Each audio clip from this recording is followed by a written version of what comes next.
Okay, so getting back, I have now recoded or cleaned up all of the data, and so it's all numerical as per my code list. Note, in your instructions, you've been asked to code things, and that's what we were doing with the replace.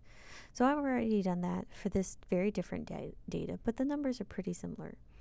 Now, your next step, and it's important to make sure you have your directions open while you're doing this, your next step is to use the variable view to make sure all of your data is considered numeric.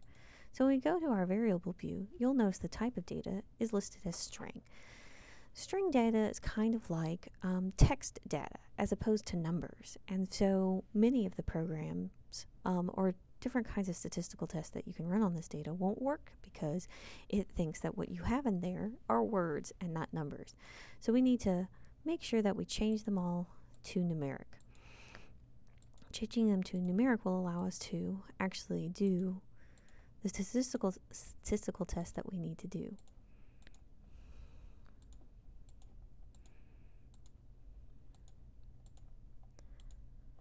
Alright, now that they're all numeric, we can actually get started. It's important to know, though, that if you ever needed to, you can change how many decimal places are in data, which will actually change what these numbers are. And you can actually change what type of measurements they are. Are they scale? Are they ordinal? Are they nominal? Which is one of the reasons why it's important to know what all of those things mean. For example, age. Well, age is not technically nominal. Age is more of a scale. And so we're going to go ahead and change that one now. Whereas the rest of these, there's no numerical difference between race and ethnicity categories. There's no numerical difference between sex. And so these are more nominal kinds of data.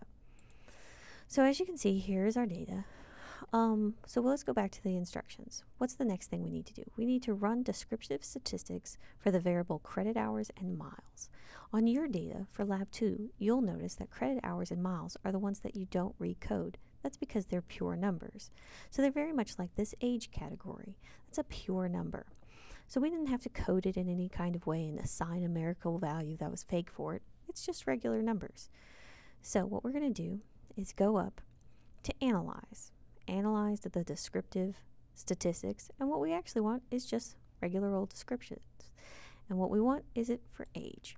Now, remember, in your instructions, you're going to want it for more than just age, and you actually don't have an age one at all, but you're going to select the ones that you need to run descriptive statistics on. Then we're going to click Options. Note that you can get all kinds of information from the descriptive option. You can get their means, their sums, their variance, their ranges, all sorts of things. I'm interested in their range because that's one of the things that you're going to be asked on your Lab 2 assignment sheet. But the rest of the stuff I'm not interested in right now. But who knows, future labs may be interested in those sorts of things. Then I'm going to click Continue and OK. Note how it's already pulled up my output window. Remember, your output window is where the measures that you run, the tests that you run, the actual results show up in. So here's our little chart of our age descriptive statistics. It's going to tell us how many are in. All right, it's going to tell us our range, our total range, and what the minimum and maximum is. It's going to tell us our mean and our standard deviation, which is really nice and convenient that you didn't have to do any of that by hand, especially when you're working with cases of a large number. There's only 43 cases here, so that means there's only 43 participants in this set. I'll tell you, for my dissertation, we had something more like 400 to 500, and that's not the kind of numbers that you want to do by hand. So if I look at this, and then we're to have to tell somebody, hey, describe the age of the population or the sample that you used in your study, I would say, well, we had a sample of 43 people, and I would know more about these particular people, but I had a sample of 43 people that ranged in age between ages of 22 and 64, with their average age being 44.56. Now, most of the time we round to either the second decimal point or the first decimal point. If it's the second decimal point, 44.56 is good. If it's you want to round to just one, 44.6, with a standard deviation of 12.55. Again, rounding to 2 decimal points. So that's how we run a descriptive statistics on something. What else are we going to be asked about? What we're going to also be asked about is to run frequencies. Now, frequencies tell us how often a certain response is checked or given by a participant. So we're going to go up to Analyze, Descriptive Statistics, and then Frequencies. Now, there's no point in doing age for this assignment, but you can most certainly do age. But I'm really interested in all of the rest of these. So I'm going to highlight the rest of them and move them over. Now note, we can change all kinds of things in this as well. We can get the mean, the median, the mode, the sum of these. We can get the standard deviations and ranges, all sorts of things here. Let's just click a couple of these just so that you can see what it would look like. But it's really, because we've coded the data, it's not as useful. For example, if I've coded the data 1 and 2 for like male and female, the mean is not so helpful here. But just so you know what it looks like, we're going to keep that one.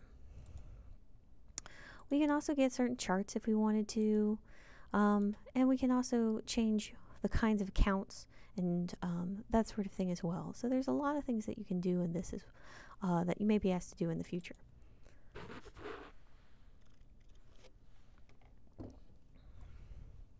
All right, so I'm going to make this bigger so we can see.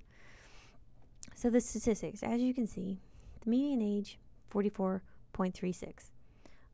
That's this, 44.56. As you can see, same one. If it was different, something would be really weird. But as you can see here, the mean sex is 1.12. What does that mean? So the mean's not so useful for these things that are more nominally based. What's more interesting is these frequency charts, because the frequency tells us what percentage of our sample responded in a certain way. As you can see, the frequency chart for age, not so helpful. That's why we report it more with means and standard deviations.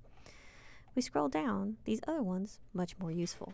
So you can see that the most frequently responded option for sex, 88.4%, was number 1. If we go back to our code list, we know that 1 equals female. And so 88.4% of our sample was female. That's how we get those more percentage numbers, so we understand what the majority or minority of our sample was. So I can go through all of these, and once I know what the codes mean, I can know which one's more frequent. Like, for example, 4 here is also 88.4%, which is just a neat coincidence. We know that 4, pulling back up our code list, was people who identified as white. These other ones are a little bit different. So you don't have these in your data, but this data set did. So counseling status, 51.2% was 3. Well, I happen to know that 3 meant that you were a licensed counselor. So the majority of this sample were white, female, licensed counselors. And on and on and on. So now that you've run a frequency test, let's see what else you're asked for. Well, look at that. That's what you're asked for, is to fill out all of your necessary information on your lab assignment and then save your data and your output somewhere that you can find it again. So the way we save is we go up to, of course, File, Save As. Now, what this is going to save it as is as a special kind of file that can only be viewed through SPSS itself or an SPSS viewer program. That's sometimes a little bit difficult, but make sure you save it anyway and rename it something that can help you. So Lab2 output might be a good choice. You can also, if you needed to, click on a table, okay, and then right-click Copy. That's going to copy that whole little table there to your clipboard, which means if you had an open Word document, you could actually paste that whole table in, which can save you a lot of time, particularly on certain assignments and whatnot. So that's just a note for the future. You're not required to do that for Lab 2, but it is a handy trick to remember. So we've saved our output file. We also need to save our data file. Why do we need to save our data file, Miss Amanda? You sent it to us. Well, the reason why is because you've now coded this data and changed it all around, and you would have to do all of that from scratch again if you did not save. So we're going to write Lab2, whatever helps you recognize it. And again, it's going to be in a save file, and we're going to click Save. All right, and then you can feel free to close your program. And it's going to say, are you sure? I don't think you saved. Well, let's save it again just to be sure. And the whole program shuts down. So that's pretty much all you need to do to complete Lab 2. So let me know if you have any questions. If you have any questions and you can't get me, or you're already on campus, check out the psychology lab. They can totally help you with that. And don't forget to take our little survey at SurveyMonkey so that we have some new data to play with over the course of the semester. All right? Thanks. See you in class.